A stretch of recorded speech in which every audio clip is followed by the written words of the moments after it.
KTBB Friday Morning News Time, 7:51. Garth Mayer and the whole crew. As we do every Friday morning at this time, we check in with KTBB owner, general manager, Paul Gleiser, and you tell me, what's on your mind, sir? Thank you, Garth. Good morning. We're sponsored by K.E. Cellars, Towner's Old World Style Boutique Winery in the French Quarter on South Broadway across from the mall.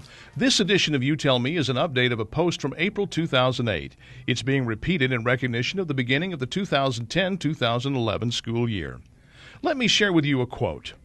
If an unfriendly power had attempted to impose on America the mediocre educational performance that exists today, we might well have viewed it as an act of war. That line came from a report issued in 1983 by the National Commission on Excellence in Education titled, A Nation at Risk. By 1983, the fact that America had taken the wrong path on public education was becoming clear. By that year, seeds sown in the racially charged 1960s had fully blossomed. Much of what had been enacted through legislation and imposed by court order was coming home to roost. Here's some history. The first collective bargaining contract between teachers and school administration was signed in 1962 in New York City. That agreement and the ones in other cities that soon followed transformed teachers from members of a respected profession into yet another militant labor group fighting for pay, benefits, and government money. SAT scores for college-bound students peaked in 1964. In 1965, the Elementary and Secondary Education Act was passed. This was the first large-scale federal involvement in school funding, and it was part of the sweeping legislative initiatives of Lyndon Johnson's Great Society. The intent was to provide federal funding to schools with a predominance of low-income students. The effect was to permanently implant the idea of a direct correlation between school funding and academic achievement. Many, if not most Americans, cling to that idea still, despite 4 decades of experience. Between 1975 and 1980, there were more than 1,000 strikes and job actions involving more than 1 million teachers. As a result, teachers' salaries rose, even as student test scores declined.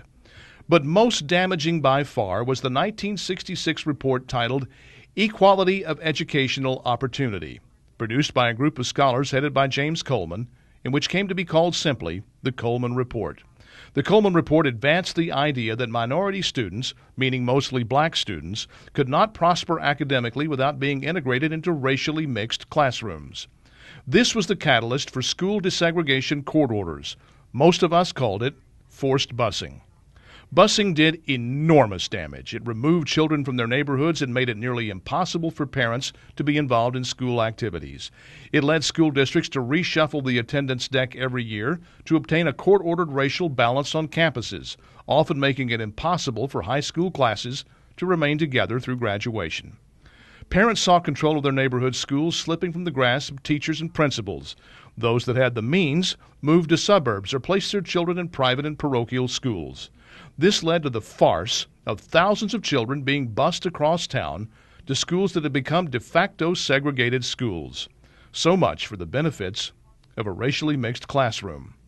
But the most insidious damage was sociological.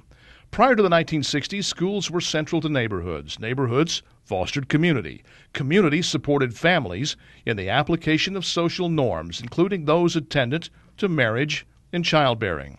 When children were ripped from neighborhood schools and taken across town, far from neighborhood and parental involvement, it sent a clear signal that parents mattered less in education and that government mattered more. Families began to disintegrate. Today, 27 years after the publication of A Nation at Risk, things are much worse. The sorry state of many of our public schools makes it clear that no program, no legislation, no increase in funding, none of the shop-worn panaceas can compensate for the breakdown of families, the principal transmitters of the culture. As George Will said in an article in the Washington Post, no reform can enable schools to cope with the 36.9% of all children and 69.9% of black children today born out of wedlock, which means, among other things, a continually renewed cohort of unruly adolescent males. Since the 1960s, we have allowed our schools to be laboratories of social engineering and experiment. The results have been catastrophic.